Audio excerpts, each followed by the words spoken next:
नमस्कार दोस्तों, मैं हूं अंकित अग्रवाल। स्वागत करता हूं आप सभी का स्टडी आईक्यू पर। दोस्तों, आज हम वीडियो में देखेंगे कि जो अफ्रीका है, क्या ये दूसरा एपी सेंटर बन सकता है कोविड-19 का।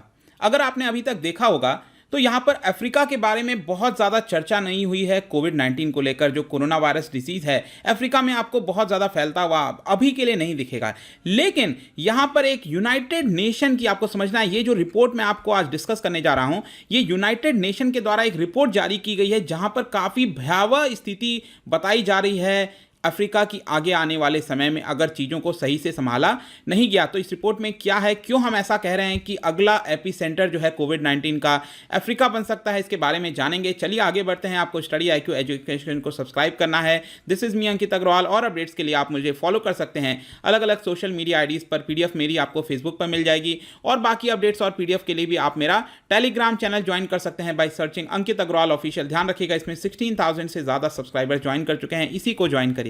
साथ में अगर आप यूपीएससी आईएएस की तैयारी कर रहे हैं तो यहाँ पर स्टडी आईक्यू आपके लिए लाया है स्मार्ट कोर्सेज, जिसके थ्रू यहाँ पर आप अपनी प्रिपरेशन और भी ज़्यादा अच्छे से कर सकते हैं। तो यहाँ पर दोस्तों, जो मुझे लेटेस्ट आंकड़ा मिला है कोरोना वायरस का अफ्रीका के अंदर, वो 25,000 को क्रॉस कर चुका है। यहाँ पर मृत्यु भी जो है आपको 1200 से ज़्यादा देखने को मिलेगी। मतलब कि कंपैरेटिवली अगर अफ्रीका का अगर आप साइज देखें बाकी देशों के मुकाबले, तो अभी वहाँ पर बहुत ज़्यादा आपको केसेस देखने को नहीं मिलेंगे। इनफैक्ट यहाँ पर आप ये पर्टिकुलर जो मैप है वर्ल्ड का देख सकते हैं कि सबसे ज्यादा कंसंट्रेशन, ऑब्वियस सी बात है, आप सबको पता है, यूएस के अंदर सबसे ज्यादा केसेस हैं। उसके बाद आप यूरोप में भी देख सकते हैं बहुत ज्यादा केसेस आए हैं, बाकी रीजन्स में भी देखा जा सकता है। लेकिन यहां पर अफ्रीका अगर आप देखेंगे तो बहुत कम केसेस यहां पर कंपैरेटिवली आपको देखने को मिलेगा। लेकिन यहां पर मैं आपके साथ एक बॉडी का नाम डिस्कस करना चाहता हूं, जिसका नाम है United Nations economic commission for Africa, UNECS इसको बोलते हैं। इसको बेसिकली फॉर्म किया गया था 1958 में, करीब 60 ईयर्स से भी ज़्यादा।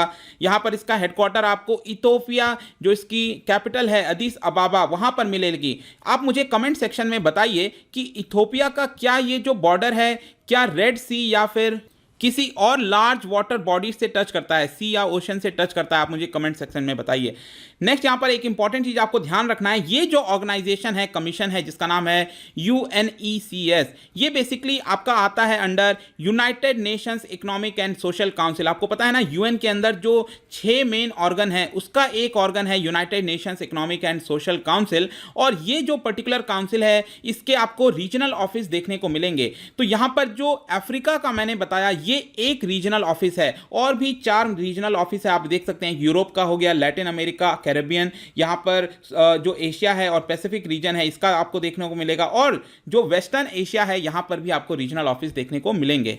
तो यहाँ पर ये जो कमीशन है, United Nations economic commission for Africa, इनके द्वारा एक रिपोर्ट जारी की गई है। इस रिपोर्ट का नाम है कोविड-19 protecting African lives and economies, जहां पर काफी चिंताजनक स्थिति बताने की कोशिश की जा रही है। ये आप न्यूज़ देख सकते हैं रॉयटर्स के द्वारा। यहां पर मैं अगर आपको बताऊं, इस रिपोर्ट में सबसे इंपॉर्टेंट चीज ये बोला गया है कि अगर सपोज अफ्रीका के अंदर कोई भी इंटरवेंशन नहीं किया जाता, कोई भी लॉकडाउन नहीं लगाया जाता, कोई भी कर्फ्यू नहीं किया जाता, जैसे चीजें चल रही हैं अगर वैसे ही चलेंगी, तो यहां पर जो सबसे ज्यादा केसेस आपको अफ्रीका में देखने को मिलेंगे 1.2 बिलियन, मतलब कि 120 करोड़ केसेस आपको देखने को मिल सकते हैं। वहां की पॉपुलेशन, पूरे कॉन्टिनेंट की पॉपुलेशन ही करीब 130 करोड़ है। तो आप सोचिए, ऐसा सिचुएशन सबसे वर्स्ट सिनेरियो में हो सकता है, और इसकी वजह से करीब 33 लाख लोगों की मृत्यु हो सकती है अफ्रीका के अंदर। लेकिन आपको समझना है कि ऐसा होगा नहीं, क्योंकि यहां पर ऑलरेडी अफ्रीका ने भी कई सारे मेजर्स उठाए हैं, जैसे कि डिस्टेंसिंग मेजर्स हो गया, कई सारे देशों ने कर्फ्यू लगाया है, फुल लॉकडाउन्स लगा दिए हैं। तो इतना बड़ा स्थिति तो नहीं होगा, लेकिन फिर भी इस रिपोर्ट में यह कहा जा रहा है कि अफ्रीका कितना भी चाहे, बेस्ट केस सिनेरियो अगर आप लेंगे, मतलब कि कम से कम अगर हम आंकड़ा लें, तो भी उसके बावजूद आपको देखेंगे 122 मिलियन आपको केसेस देखने को मिल सकता है अफ्रीका के अंदर। मतलब कि 12 करोड़ केसेस तो आपको मिनिमम देखने को मिलेगा, जिसकी वजह से करीब 3 लाख लोगों की जानें जा सकती हैं, जो कि एक बहुत ही चिंताजनक है। मतलब कि ये वर्स्ट सिनेरियो कह रहा है, मतलब कि मिनिमम इतना यहां पर इंफेक्शन आपको और मृत्यु दर देखने को मिल सकता है। अब एक इंपॉर्टेंट चीज यहां पर आती है कि आखिरकार ऐसा क्यों कहा जा रहा है अफ्रीका को लेकर। देखिए यहां पर आपको कई सारे चैलेंजेस देखने को मिलेंगे, जैसे कि वहां पर करीब 36% जो अफ्रीकन हैं लोग हैं उनके घरों में आपको वॉशिंग की फैसिलिटीज नहीं मिलेगी। तो एक काफी इंपॉर्टेंट चीज है। वहां पर अफ्रीका के अंदर आपको जो हॉस्पिटल बेड्स होते हैं पर 1000 पीपल वो सिर्फ 1.8 है। अगर आप इसको कंपेयर करिए फ्रांस के साथ तो हर 1000 लोगों पर करीब 6 बेड्स आपको देखने को मिलेंगे। अगर आपके दिमाग में इस समय चल रहा है कि इंडिया का क्या आंकड़ा है, तो let me tell you it is very low, lower than Africa. It is just 0.7 पर 1000 पीपल। तो आप सोच सकते हैं कि अफ्रीका में ऑलरेडी ये जो मेडिकल सिस्टम है, सुविधाएं हैं, वो भी कम है। प्लस यहां पर मैं आपको एक और इंपॉर्टेंट बात बता दूं कि अफ्रीका जो मेडिसिन की जो मंगाता है तो करीब 94% यहां पर जो फार्मास्यूटिकल सप्लाईज हैं वो इंपोर्ट कराए जाते हैं अफ्रीका के द्वारा, जिसमें से 50% तो वो यूरोप से मंगाता था। और आपको पता है इस समय यूरोप की हालत क्या है, तो ऑब्वियस सी बात है मेडिकल सप्लाईज यहां पर अफ्रीका में नहीं हो पाएंगे। करीब 20% मेडिकल सप्लाईज वो इंडिया से मंगाता था। तो यहां से लेट्स सी क्या होता है। लेकिन आप सोच सकते हैं कि जो चैलेंज है अफ्रीका के लिए वो और भी ज्यादा खतरनाक है। यहां पर मैं आपको दो और इंपॉर्टेंट बात बताऊं कि अफ्रीका के फेवर में क्या चीज जाती है और नुकसान में क्या जाता है। आपको पता है कोरोना वायरस में जो सबसे ज्यादा प्रभावित लोग हैं, जो ओल्ड एज पीपल हैं, उनको सबसे ज्यादा अटैक करता है। लेकिन यहां पर अफ्रीका में एक अच्छी बात है कि जो यंग डेमोग्राफिक है, यंग पॉपुलेशन है, वो सबसे ज्यादा है। करीब 60% पॉपुलेशन 25 से भी बिलो एज की है, जो कि एक अच्छी बात है।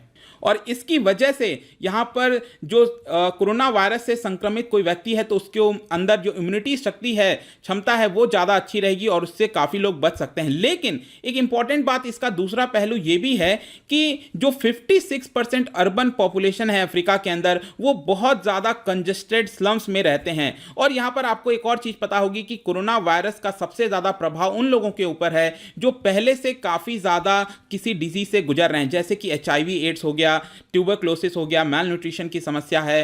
तो ये सारी चीजें आपको अफ्रीका में और ज्यादा देखने को मिलेगी, स्पेशली जो वहां की अर्बन पॉपुलेशन है। तो ये काफी चिंताजनक है कि इसकी वजह से यहां पर जाने काफी जा सकती हैं। अब इसी को देखते हुए यहां पर जो ये रिपोर्ट है UNECA का, उनके द्वारा बोला जा रहा है कि अगर हम बेस्ट सिनेरियो को लें जहां पर सिर्फ 3 लाख मौतें हमें देखने को मिल सकती हैं, तो उस केस में भी अफ्रीका को करीब $44 बिलियन की आवश्यकता होगी। और वर्स्ट केस सिनेरियो जहां पर बहुत सारी हम मौतों को कह रहे हैं कि हो सकती है शायद, तो उस केस सिनेरियो में उनको करीब $446 बिलियन चाहिए होगा।